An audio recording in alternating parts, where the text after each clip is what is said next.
ఏం మాట్లాడతావా రఘు? నిన్న నేను టీవీలలో చూసినా. ఏమైనా అర్థం ఉన్నదా నీకు?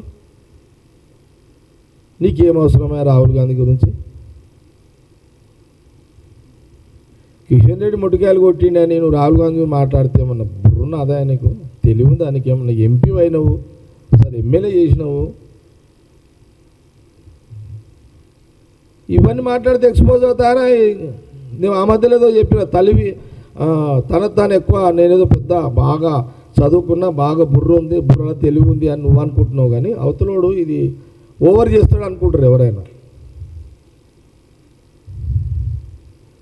చూడండి, వాళ్ళు పుట్టింది ఎక్కడ, నువ్వు పుట్టింది ఎప్పుడు?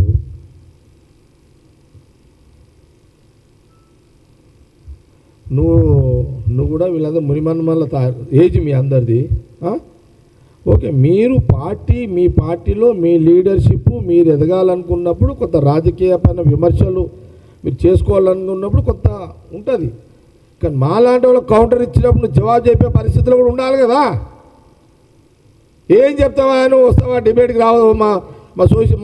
మా ఎవరు మా స్పోక్స్ పర్సన్లో పెడతా, అందరిని పెడతా, కాంగ్రెస్ పార్టీలో ఒకసారి డిబేట్లో కూర్చోండి. ఇట్లా కాదు కదా. అచ్చా, ఇక మాట్లాడతాడు కాశ్మీర్ అంటాడు, పాకిస్తాన్ అంటాడు, తెలంగాణ అంటాడు. నేను ఇంతమూలే అన్నా.